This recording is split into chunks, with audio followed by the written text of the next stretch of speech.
Back in 2014, we named the Volkswagen GTI our best cheap speed car for less than $30,000. It beat the Subaru WRX, the Ford Fiesta ST, and the then Scion FRS.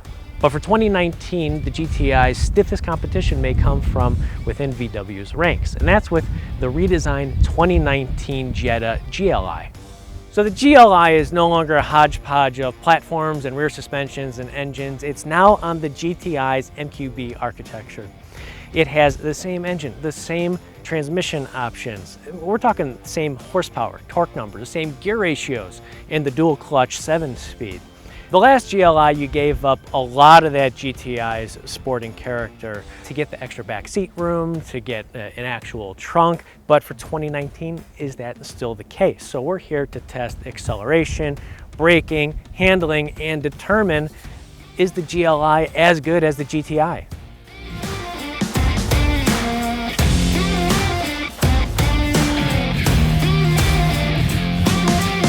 So in this test, we have the GLI, the GTI, and they're both equipped with the automatic transmission, the 7-speed dual clutch. Fantastic transmission in these cars. We focused in a few measured testing areas as well as an autocross course. So in our measured testing, these cars are nearly identical. So the GLI did 0 to 60 in 5.84 seconds.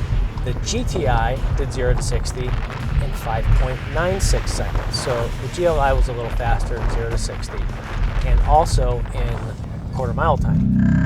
The GLI did 14.05 seconds at 99.17 miles per hour, and the GTI was unnoticeably slower at 14.12 seconds at 99.64 miles an hour. Now those look identical, but there was one massive difference between these cars, and that's the GLI has summer tires and the GTI has all-season tires.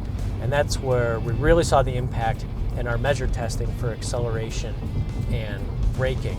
In acceleration, the GLI with launch control stuck the tires, planted, and was gone. Our fastest time was the first pass of the day.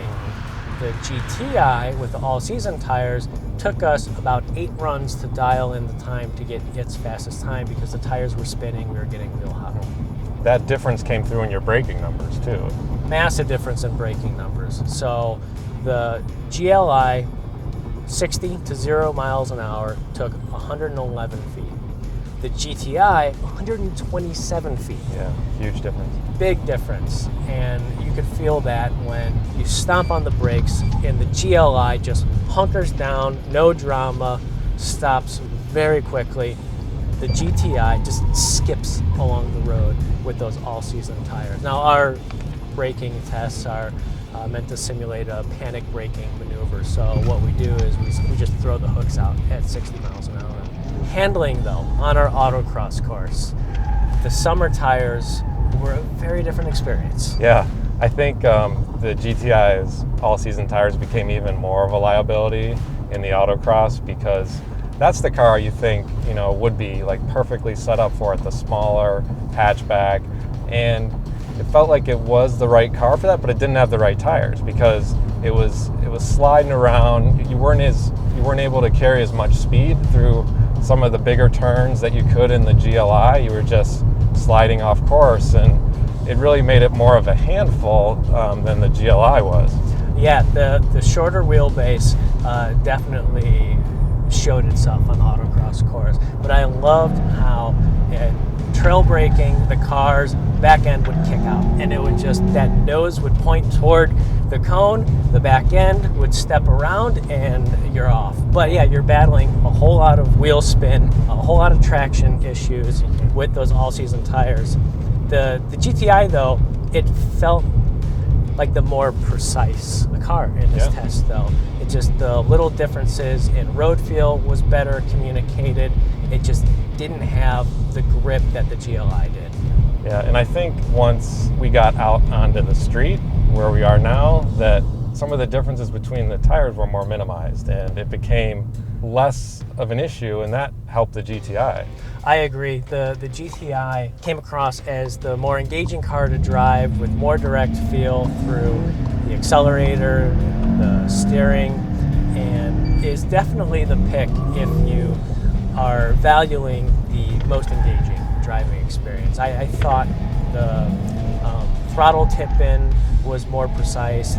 The GLI just, it still felt a little mushy compared to the GTI. Yeah, it's still a little bit more comfort-oriented than the GTI, and I think if that's what you want, like maybe the GLI is the better choice for you, because it does have a little bit more ride comfort. It doesn't quite beat you up as much in terms of suspension firmness, but you give up that precision that you're talking about, where the steering isn't as direct and it doesn't kind of turn in as quickly. There's a difference there.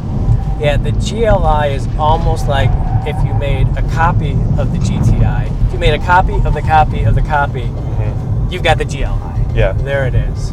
There were some other characteristics that stood out between the two. Specifically, well, when we talk about making the experience more engaging from the GTI's end, you hear more turbo noises, you hear more exhaust.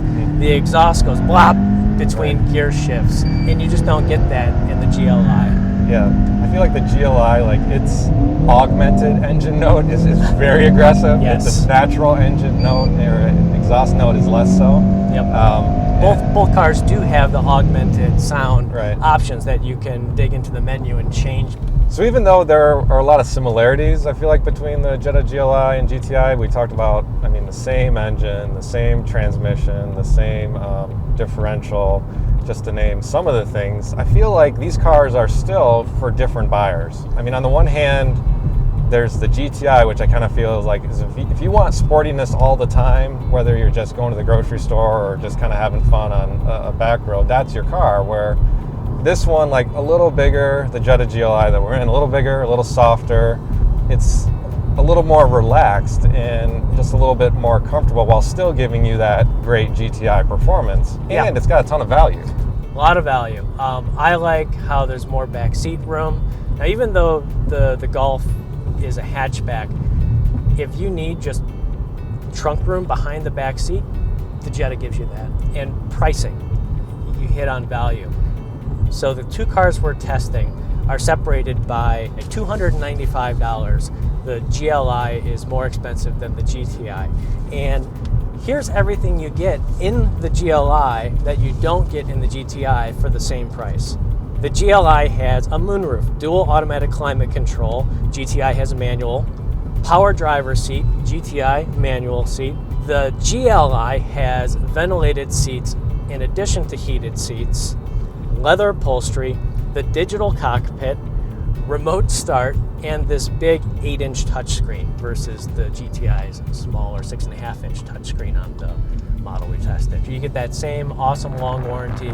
Granted, if you live in the Midwest like we do, you're buying a set of all-season tires for this, or Right. winter tires. So there's an extra $800 to $1,000 if you choose the summer tires on like this car is equipped with. But the heightened performance that this car has versus its predecessor, it's good. It's really good. Yeah, it really transforms the car into something different than your ordinary Jetta.